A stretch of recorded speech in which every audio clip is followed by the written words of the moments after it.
Ο βυθός της θάλασσας κρύβει πολλά μικρά και μεγάλα θαύματα. Ακόμη και όσοι από εμάς δεν έχουμε καμία σχέση με τις καταδύσεις, παρακολουθούμε με δέος όταν έχουμε την ευκαιρία ντοκιμαντέρ με τα μυστικά του βυθού. Εδώ και πολλά χρόνια ο Αντώνης Γράφας και η ομάδα του εξερευνούν και ανακαλύπτουν ναυάγια κυρίως στην Ελλάδα αλλά και στο εξωτερικό. Όλοι τους εκπαιδευμένοι αλλά στην ουσία ερασιτέχνες της εξερεύνησης χωρίς κάποιο οικονομικό κίνητρο, έχουν εντοπίσει, ταυτοποιήσει και κινηματογραφήσει δεκάδες ναυάγια, προσφέροντας κάθε φορά νέα τεκμήρια στην ιστορική έρευνα. Ξεκινήσαμε, και λέω το ξεκινήσαμε γιατί υπάρχει μια ομάδα πίσω από όλο αυτό το πράγμα. Στην αρχή τελείως ερασιτεχνικά, σαν την μεγάλη μας αγάπη για τη θάλασσα και να δούμε και να απολαύσουμε το υγρό στοιχείο. Όμως σιγά σιγά μας γοήτευσαν διάφορα πράγματα, όπως τα ναυάγια που είχαν πάρει μέρος στον Πρώτο Δεύτερο Παγκόσμιο Πόλεμο, αλλά και η ιστορία αυτών, όπως επίσης και ταυτοποίηση αυτών των ναυαγίων. Έχουμε κινηματογραφήσει 78 ναυάγια, το οποίο είναι πάνω στη σελίδα. 17 από αυτά είναι δικές μας ανακαλύψεις. Τώρα, πώς είναι, τι θα πει ανακάλυψη. Φίλοι μας ψαράδες, οι οποίοι ψαρεύουν τα ναυάγια αυτά για άλλο λόγο, βιοποριστικό, έχω έρθει σε επαφή όλα αυτά τα χρόνια, έχω καλλιεργήσει κάτι και έτσι με εμπιστεύονται και τους εμπιστεύομαι. Έτσι λοιπόν μας δείχνουν κάποιο στόχο, που αυτοί σε αυτό το στόχο πιάνουν ψάρια. Και μου λένε, Αντώνη, πήγαινε, δες τι είναι. Μπορεί να είναι ναυάγιο, μπορεί και όχι. Αν είναι, να μας πεις ποιο είναι. Εμείς λοιπόν κάνουμε δύο πράγματα. Πρώτον, πάμε και βλέπουμε αν είναι ή δεν είναι. Το 95% είναι ναυάγιο, υπάρχει όμως και ένα ποσοστό αποτυχίας. Και αναφέρω το ονοματεπώνυμό τους. Είναι σημαντικό αυτό, διότι δεν καπελώνω κανέναν. Αναφέρω τους πάντες όσοι με έχουν βοηθήσει.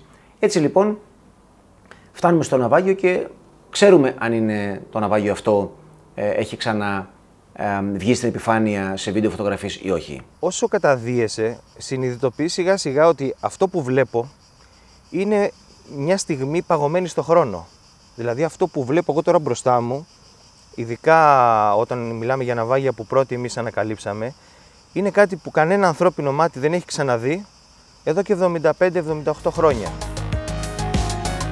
Η ομάδα του Αντώνη Γράφα έχει κινηματογραφήσει και ταυτοποιήσει δεκάδες ναυάγια και όλο το υλικό της δουλειάς της με τα τεκμήρια από συνεργάτη ιστορικό είναι ανοιχτά και διαθέσιμα χωρίς κανένα οικονομικό αντάλλαγμα στο διαδίκτυο για τους εραστές του βυθού και τους ερευνητές.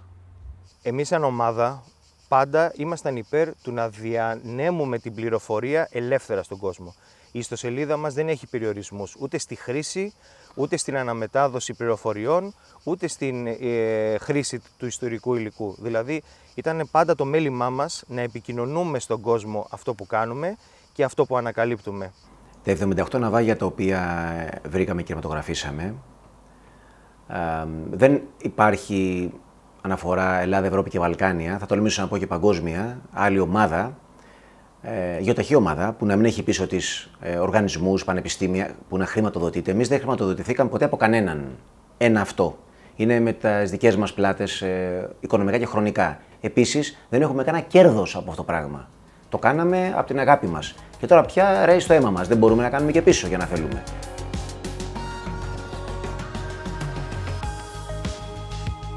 Το Χρυσή Αυγή ήταν ένα πλοίο οχηματαγωγό, το οποίο εκτελούσε την γραμμή Ραφίνα Άνδρο Τίνο. Όμως, ένα μοιραίο βράδυ ανατινάχτηκε. Εκτελούσε μια διαδρομή, τη συνήθη διαδρομή, πολύ κακό καιρό. Είχε πολύ φουρτούνα, μετακινήθηκαν κάποια βιτία. Το ένα βιτίο έκανε τρύπα, χύθηκαν οι βενζίνες. Αυτό είναι αυτό που βλέπουμε. Χύθηκαν οι βενζίνες κάτω, έγινε έκρηξη, το πλοίο κόπηκε. Ένας φίλος ψαράς μου έδωσε το ακριβές στίγμα, χωρίς να γνωρίζει τι υπάρχει από κάτω. Και εγώ, όπως βλέπετε, κατέβηκα και κινηματογράφησα στα 112 μέτρα βάθος, με μια υπέροχη ορατότητα, τα 2 τρίτα από το φορτίο του. Τα 2 τρίτα από το φορτίο δηλώνουν ότι είναι το πλοίο αυτό. Ήμασταν πάνω στη γραμμή του, πάνω στη ρότα του, λίγες εκατοντάδες μέτρα είχε παρεκκλίνει λόγω του καιρού, όταν ανατινάχθηκε, κόπηκε στα 2. Λοιπόν, βλέπετε βιτιοφόρα, ακόμα είναι οι τράκτορες, οι νταλίκες και κάποια φορτηγά. Υπάρχει λοιπόν ένα ναυάγιο έξω από την Ανάβησσο, το οποίο ήταν αρματαγωγό και αποβατικό. Σαν να φτάσουμε στην Ορμανδία που ανοίγει η μπουκαπόρτα και βγαίνουν οι στρατιώτες έξω. Το οποίο ήταν στα χέρια των Εγγλέζων, βυθίστηκε κατά τη διάρκεια επιδρομής, ήταν ένα LCT ονομάζονται αυτά τα σκάφη. Το ανέσυραν οι Γερμανοί, το μετονόμασαν και το χρησιμοποίησαν σαν γερμανικό αποβατικό. Το οποίο μετά βομβαρδίστηκε πάλι και βυθίστηκε σαν γερμανικό. Δηλαδή αυτό το πλοίο έζησε 2 διαφορετικές ζωές, βυθίστηκε 2 φορές και βυθίστηκε όντας στους 2 διαφορετικούς εχθρούς του πολέμου, τους Εγγλέζους και τους Γερμανούς. Δηλαδή αυτοί το ονόμασαν οι Γερμανοί μετά Lokfare, LCT το ονόμαζαν οι Εγγλέζοι με ένα κωδικό, νομίζω LCT 19, δεν το θυμάμαι τώρα απ' έξω. Και για να πιστοποιήσουμε ότι ήταν αυτό το συγκεκριμένο, γιατί μην νομίζετε ότι κατεβαίνουμε και βλέπουμε νούμερα ή γράμματα πάνω, όπως σε ταινίες, θέλει δουλειά για να καταλάβεις ποιο πλοίο βλέπεις μπροστά σου. Βρήκαμε ένα γερμανικό κράνος πάνω στο ναυάγιο. Το φωτογραφίσαμε και ήταν το εργαλείο για τον ιστορικό μας να πει ότι είναι αυτό το ναυάγιο που βυθίστηκε υπό τα χέρια των Εγγλέζων, ανελκύστηκε, επιδιορθώθηκε, χρησιμοποιήθηκε από τους Γερμανούς και ξαναβυθίστηκε όντας γερμανικό πια. Το Μπουρντιγκαλά. Το Μπουρντιγκαλά ήταν ένα πλοίο υπεροκειάνιο που έδρασε τον Πρώτο Παγκόσμιο Πόλεμο.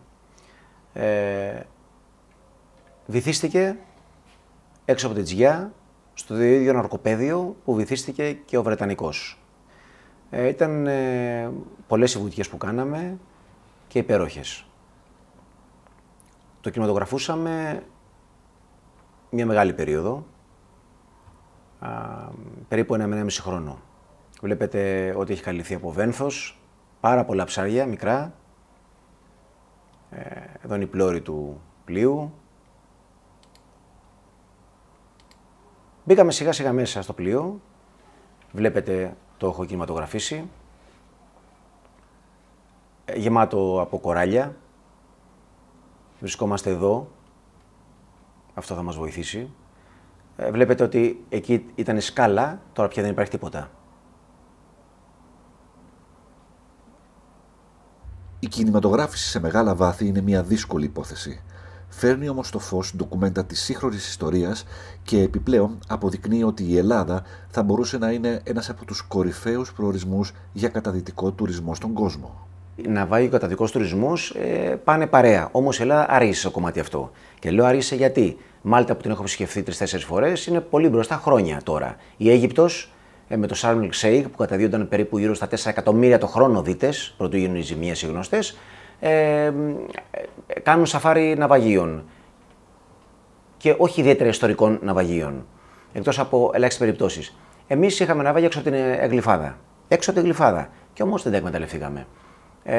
Κοντά σε ακτές, στα νησιά μας. Γιατί άγνωστο για μένα, γιατί. Το πλαίσιο το νομικό ανοίχθηκε μετά το 2005, που πλέον μπορούμε να καταδυθούμε παντού ελεύθερα. Πρώτα ήταν κατηγορούμενος ο δίτης που θα καταδίονταν. Σαφώς μπορεί να φέρει τουρισμό. Αλλά πρέπει να υπάρχει μια καταγραφή, να ξέρουμε που είναι τι, να είναι προσβάσιμο από τους ανθρώπους. Όχι ένα ναυάγιο στα 120 μέτρα, ένα ναυάγιο σε βάθος το οποίο θα πάει πληθώρα τουριστών. Δυστυχώς ακόμα, εκτός από κάποια συγκεκριμένα σημεία, σε κάποια νησιά συγκεκριμένα, δεν είναι έτοιμη χώρα. Θα μπορούσαν καλύτερα και σε έφερα 2 παραδείγματα, η Μάλτα και η Αίγυπτος. Η ομάδα του Αντώνη Γραφά, εκτός από τα ναυάγια, έχει ένα ακόμη πάθος, τη σπηλαιοκατάδυση, το ανώτερο και πιο δύσκολο επίπεδο για έναν δίτη. Οι εξερευνήσεις τους στην Ελλάδα έχουν φέρει στο φως εκπληκτικές εικόνες ενός άγνωστου κόσμου.